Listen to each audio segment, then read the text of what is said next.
This man turns himself in at the police station every time he kills 100 people. Time to get some sleep. Turns out, the man never intended to confess. He was simply tired from killing. And the prison bed was the most comfortable. After a good sleep, Hawk used an elbow strike to break open the iron door and crush the guards. He then walked out of the prison unbothered, and started a new day of killing. Hawk's existence is the nightmare of the island's police force. This murderer was supposedly killed by a nuclear bomb 30 years ago. Yet here he is, resurrected. And now, he's determined to kill the legendary thief Lupin III. To avoid being turned into minced meat, Lupin and his gang fought back. But they couldn't kill him. Hawk's reflexes are so monstrous that he can block every bullet with his axe. Seeing things go south, Lupin and the gang made a quick escape. But Hawk relentlessly pursued them. At this critical moment, Gomon cut down a large tree to block Hawk's path. This saved Lupin and his friends' lives. But even the so-called strongest swordsman, Gomon, was no match for Hawk. Gomon unleashed a powerful slash. But Hawk easily caught it with just 2 fingers. Hawk's massive axe, weighing hundreds of pounds, was barely blocked by Gomon, who used all his strength to avoid being crushed. Hawk's terrifying power was beyond human. Although Lupin and the gang managed to save Gomon in time, his fighting spirit was completely shattered by Hawk's axe. It was more painful than death itself. Unwilling to accept this, Gomon retreated to the mountains alone. He stripped the ornate decorations from his sword. Now, he had only one goal: train harder. To kill Hawk and reclaim his honor. But the memory of his failed strike continued to haunt Gomon. A shark lunging at him felt just like Hawk swinging his massive axe. Even as the shark's teeth pierced his body, Gomon couldn't summon the courage to draw his sword. You're not watching this incredible story alone, are you? Feeling lonely watching by yourself? Try Tantan and find a girlfriend. There are plenty of beautiful and gentle ladies on Tantan. You'll find someone in no time. Next time you watch a show, you'll have someone to hold onto when you're scared. Whether enduring fire for stamina, or sharpening his resilience under a waterfall, Hawk's sharp axes were like an insurmountable mountain weighing on Gomon's mind.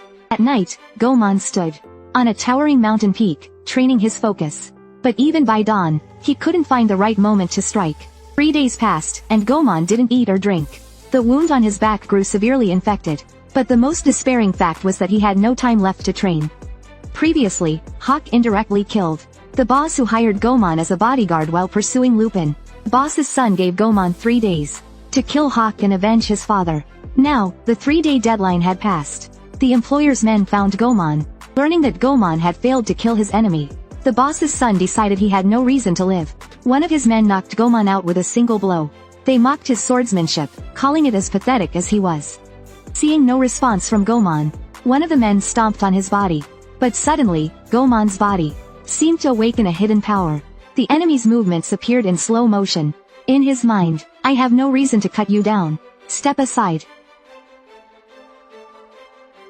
You'd better stay where you are and don't move. However, the men thought Gomon had lost his mind. They raised their iron rods to strike him. But Gomon swiftly drew his sword. Like a flash of lightning, he darted through the crowd. No matter the attacks coming at him, he anticipated them all before they even began. As Gomon slashed his way forward, everyone he passed was left incapacitated. But there was one attack he didn't evade. Facing the boss's son's gun, he stood still.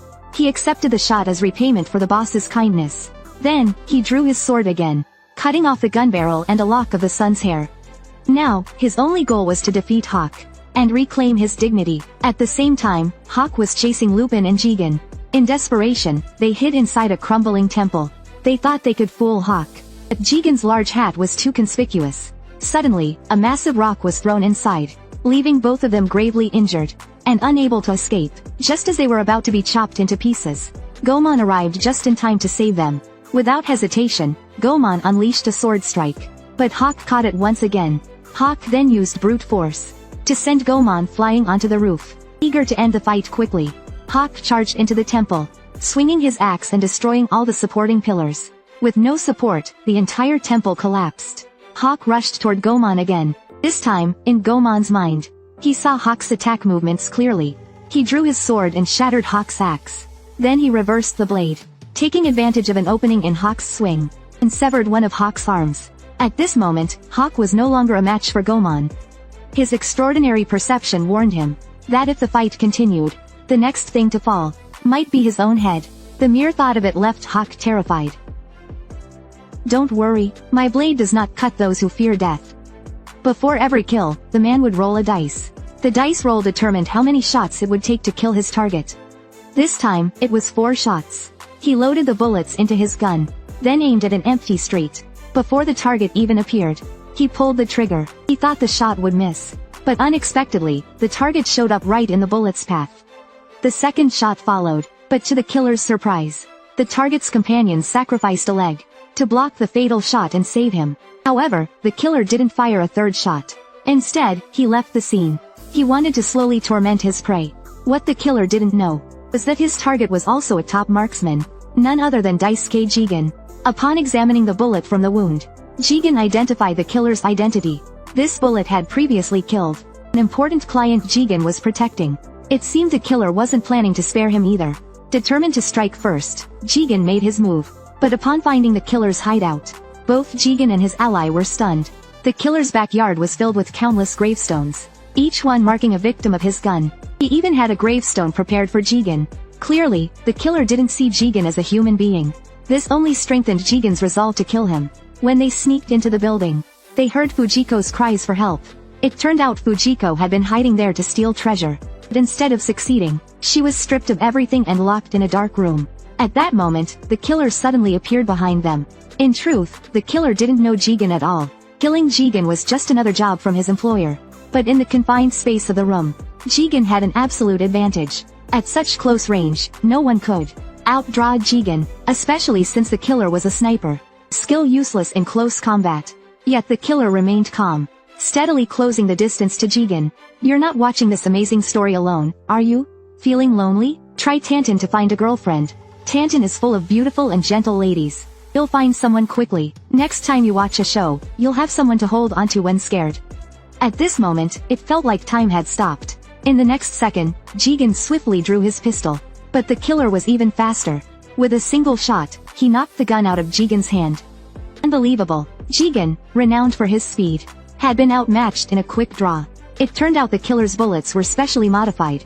Compared to Jigen's powerful magnum rounds, the killer's weapon was faster and more precise. The reason the one-eyed killer didn't finish him off was that he still had 1 shot left out of 4. But before Jigen and his ally could get far, the one-eyed killer resumed his relentless pursuit. Not only had he modified his gun, but he also customized his car, equipping it with a Gatling gun emitting blue flames. "Are you kidding me? Didn't we agree on just 4 shots?" Desperate, the duo hid behind a shipping container. Meanwhile, the killer set up his sniper rifle from a vantage point. If they showed their heads even once, they'd be shot dead instantly. Their only chance to escape was to cross the street. Lupin came up with a plan.